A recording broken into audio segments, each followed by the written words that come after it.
Hey everybody, it's ASIC Eric, and this one's for you, Sean, Velvet Hammer. We're going to try and roll this dog outside.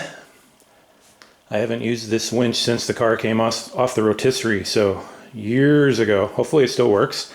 The car obviously weighs a little bit more than it did last time it was on the rotisserie, so we got it on the wheels. It's a roller. Here's my plan. Got a 2x6 here to try and arrest any roll, and I'm going to sacrifice my flex here. As you can see, or maybe you can't see, this is a hill, so if that winch lets go or anything else lets go, this thing's going into the creek over there, which is not advisable. So this is the sacrificial lamb to prevent that from happening. I don't foresee it being an issue. That's I forget what it is, 1,000 or a 1,500 pound winch, and this is only about a, I don't know, 5% grade or something, so shouldn't require that much force to move it. But we'll see. So two issues. One, can I get it out of the garage without it falling off? Two, can I get it back in? That's the question. Anyway, the reason for all of this is to get it outside and bake in the sun. So let's get started and see where we end up. This is funny. This goes all the way back to episode 1, I think, when I said a winch, not a wench. That was the first time I rolled this thing out of the garage on the rotisserie. So I'm scared. I'm sorry, but I'm scared. So I'm going to pull it from the back here and see what happens. It should roll pretty easily, I hope, since it doesn't have any brakes or anything on it. Yeah, that's easy enough. Get hung up on something. Oh, hung up on the winch. Okay. Good. Let the line out.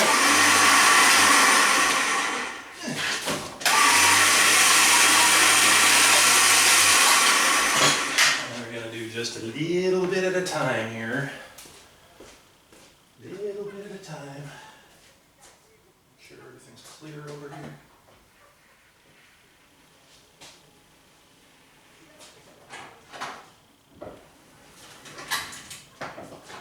Okay.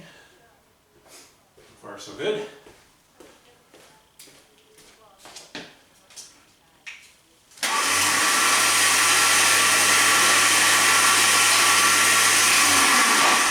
So this will get the wheels just to the edge of the driveway there, I think. It starts to go down. It's going to want to start having gravity take over.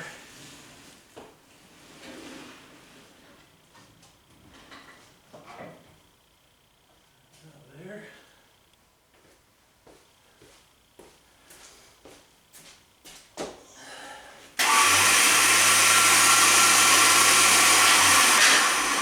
Daughter this morning said, I do not have the guts to do what you're about to do. She said, I would throw up if I tried that.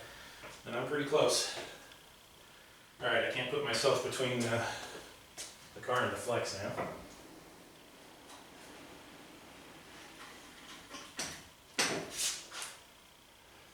A little bit more. Gotta get my flex keys, I gotta move the car. Alright, let's see what happens.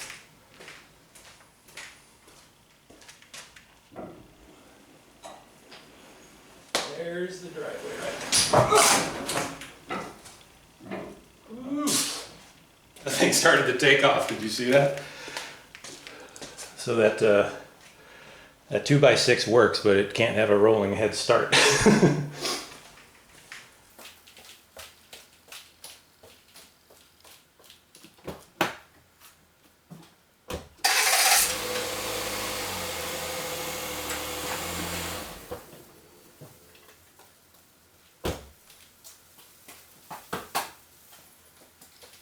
Pull the car forward a smidge to take the pressure off the 2x6.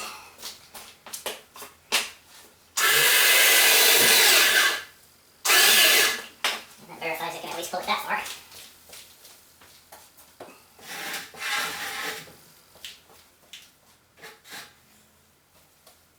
Alright, we're going to go just about a foot at a time here. Keep it slow.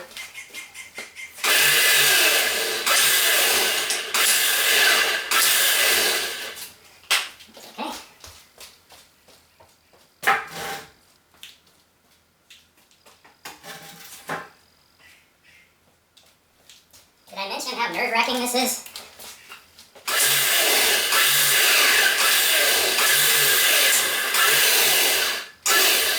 Too far there.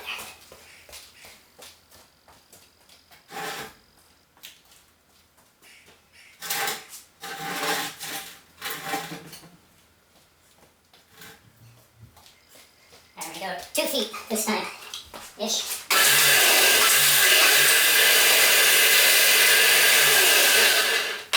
Okay, so far so good. Hopefully there is no money shot here. I got some funky toe in on the front suspension too, because I don't have a steering box in it yet, so the wheels are a little wonky, as we say, Roger. It doesn't want to roll on its own anymore.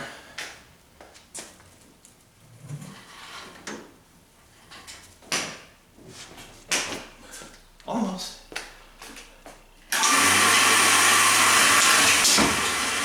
Ah, shit. Well, there it took off.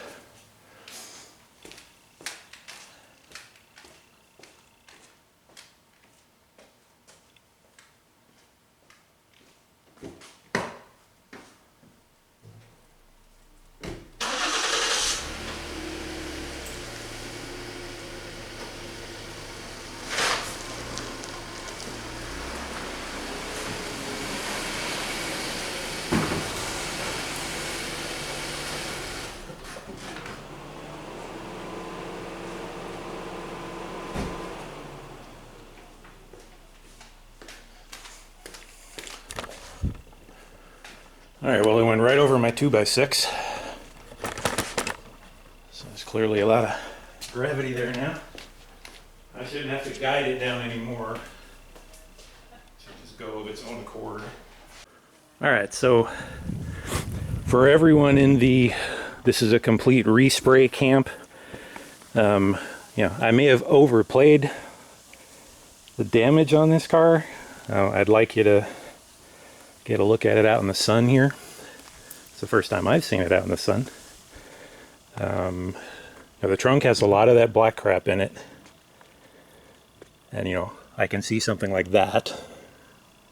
But once that's blocked down, that's pretty much gone. You can see here, there's a little bit of stuff like that.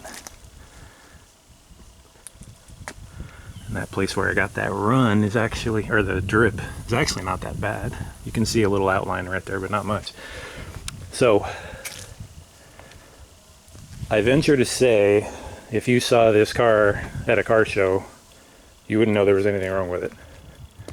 If you look carefully, you'll see, there's that little blemish right there, but the black stuff, you can't really see it here on this part of the car. Even this one spot I was talking about. Let me get some water and spray that down. Alright, so that's what that looks like in the sun. You can hardly see it. It's a tiny little chunk of hair or something in there, so. This looks really, really nice. I don't think I see any striping in it. Maybe in the center there, that's always the dangerous spot, right? I think it's okay. I won't know till the sun comes all the way across this thing, but yeah, so for everybody that says this needs a full respray, it doesn't. If I wanted it to be flawless, sure. But even if I took this to a paint shop, there's no guarantee it would come back flawless. They get crap in their paint too. Not as bad as this, obviously, but so I think the plan here is we're going to go ahead and try and blend this in here. So most of the black stuff is kind of on this side of the fender and this area right here, and there's really not much more. There's a little bit out in the middle of the hood there, but remember we have a sticker there, so that covers that up. So my plan, I think, is I'm going to try and blend it basically right along this edge right here, of a kind of small fan. And so like put one coat out to about here to cover most of this stuff up, and then just kind of dust it out towards this edge, and then take it up to about here and use the body lines to hide the blend. There's a little bit of crap up in here I need to cover up, which is a little unfortunate. So I've got to figure out exactly how high that goes. But I'm hoping I can run the blend kind of like this, right? So just stop the base coat, like, you know, right at this edge here, and just paint a little bit of mid coat out to that edge there, so it might be a little dark right here, and stay away from this edge here. I don't know how well that's going to work, because usually when I see people do blends, you know, they want like a whole door to do a blend, and I've got to do it in a space like this. But as Roger and Wendell and Sean have pointed out, you know, if you can keep the overspray from going over this edge too much, and then just kind of dust a little bit on there to try and hide it. And then if I have to put, I'm going to have to put some mid coat on there to kind of make sure the metallics are covered. But it's right on this body edge, so it might be a little dark coming over the edge there. I'm going to try and keep it away from that edge as much as possible, but it's going to get over that edge, I'm sure. And that's it. And blend that and then flow coat the rest of the car. That is my plan. So if anybody has any thoughts on that, let me know. I'll come back out here in a little bit once the sun's out some more. So you can get a better shot of how the car looks out in the sun. But yeah, the roof looks pretty good. If there's any striping in it, it's minor. I don't see much. Anyway, we'll come back in a little bit. And it's creeping its way into sunlight here. Slowly. So dirty. Got a bunch of dust on it from when I was sanding on it in the garage. So there you can see, still looking good. And there's a few dry spray spots on it that I didn't get covered very well, but give you a look at the roof here. So again, I can't really see any flaws here in the daylight. There's some really, well, not any, I guess some really minor stuff, but you'd be hard pressed to find it. Again, so that's in very good shape. This is all in really good shape. Nothing going on here. So the only real problems we have here is that corner up there. So I think I'll be able to fix it. First good look at the jams and things here too. Those look pretty nice. I got a lot of dry spray in some of these areas where it's not as smooth as it could be, but get an idea of how low this car is. I just sat down on that sill there and I'm like, what? This thing is low. Oh wow, look how nice that is. Pops is going to be happy with that. Anybody remembers we had Pops wanted to go back and fix these things. Yeah, those came out nice. Here's where we did the blend up here. You can see not a great color match right there, but that's all right. So we'll blend this out a little bit here. It's up in the corner there, so you can't really see it anyway. But that looks good. It's definitely getting warm out here. It's baking. And I hope the camera catches how beautiful that color is right there. All right. Got some sunlight out here, so give this a good soak. See if any of this stuff will show up. Even here, things don't look as bad as they do in the garage. I was telling my wife it's ironic that, is this on? Yep. It shows up less out in the bright sun than it does in the garage. So yeah, the problems are confined to this region right here. You go down the side here and everything looks good. So it's just that top edge. And then on the top of the hood here, you can see this stuff. I don't know how well this is coming across in camera, but like this here. I tried dabbing some base coat over that, and that, actually, no, never mind, that's down inside. So anyway, that's it. So it looks pretty good. So I'm fairly confident that if I can blend that top edge up through about right there, I can make this work. The rest of the hood over here looks fine. You can see here, try not to blind you in the light. You know, there's stuff in here, but it's really not very noticeable. There's the, like I said, the biggest, gnarliest one I have. That appears to be pretty high up, so I can sand that down, I think. And I was commenting earlier, the bodywork, look how nice those reflections are. It's really nice. There's a few little spots on the car that aren't laser straight, but most of it's pretty darn good. So I'm real happy with it. The roof looks good. Everything looks pretty good, except for that, that little spot that we keep talking about. You can get a good look at the trunk there. It's already starting to get into shadow. It's very nice. I'm digging it. All right, I'll go ahead and post this now and get you guys' feedback. Let me know what you think. And we'll see you this weekend.